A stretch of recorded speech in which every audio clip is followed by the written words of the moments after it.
សូបិនឃើញនាគអ្នកនឹងទទួលបានដំណឹងល្អក្នុងជីវិតពិតមុននឹងឈានចូលដល់ការបកស្រាយសូបិនសូមបងប្អូនកុំភ្លេចជួយចុច like និង subscribe channel ខ្ញុំផងដើម្បីទទួលបាននូវវីដេអូថ្មីៗរៀងរាល់ថ្ងៃ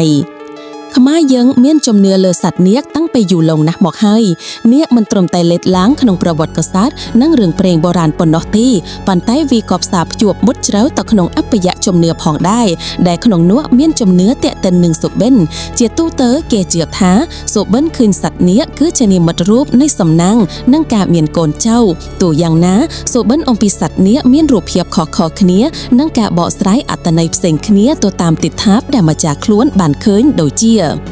សូបិនឃើញនាគធំសម្បើមវាជាសូបិនល្អក្នុងអំឡុងពេលនេះអ្នកនឹងទទួលបានការឧបត្ថម្ភពីមនុស្សពេញវ័យរួមទាំងត្រូវបានកាក់ទងដោយសាច់ញាតិមកពីឆ្ងាយឬទទួលបានឱកាសធ្វើការជាមួយជនបរទេស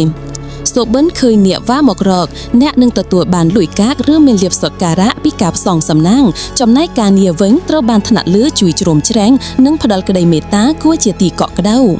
សូបិនឃើញនាគក្បាល2ឬនាគ2ក្បាលទាយថាអ្នកនឹងទទួលបានលាភសំណាងផ្នែកហិរញ្ញវត្ថុបញ្ហាដែលត្រូវកើតមានក្នុងផ្ទះនឹងធូរស្រាលបន្តិចម្ដងជាពិសេសគ្រួសាររស់នៅជួបតែសេចក្តីសុខគ្រប់ប្រការ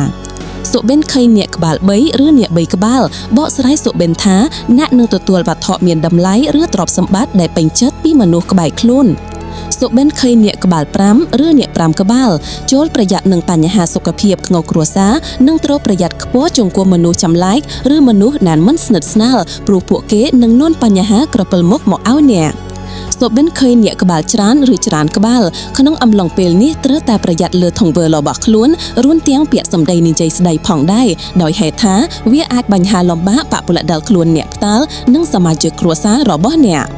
សូបិនឃើញនាគម៉ាស់វាជាសញ្ញាល្អចំពោះអ្នកនៅលាវព្រោះអ្នកនឹងជួបមនុស្សត្រូវចិត្តក្នុងពេលឆាប់ៗសម្រាប់អ្នកកំពុងមានរឿងក្តីក្តាំអ្នកនឹងឈ្នះបណ្ដឹងចំណែកអ្នកឈឺនឹងបានជាសះស្បើយពីជំងឺដែលកំពុងមាន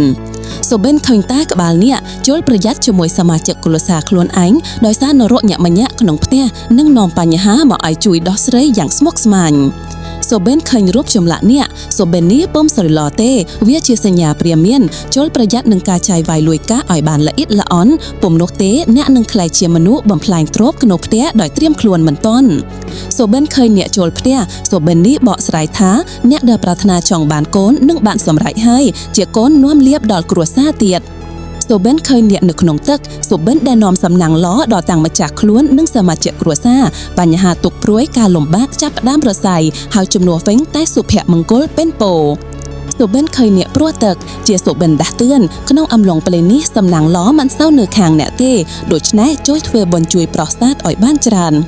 សូបិនឃើញអ្នកព្រោះភ្លើងស្ថានភាពជីវិតពិតរបស់អ្នកពេលនេះអាចជួបរឿងក្តៅក្រហាយឬគ្រោះថ្នាក់ដោយសារតែមនុស្សជិតស្និទ្ធបំផុត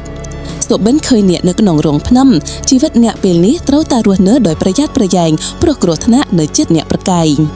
អរគុណបងប្អូនទាំងអស់គ្នាសម្រាប់ការទស្សនាសូមកុំភ្លេចជួយចុច like និង subscribe channel ខ្ញុំផងដើម្បីទទួលបាននូវវីដេអូថ្មីៗរៀងរាល់ថ្ងៃ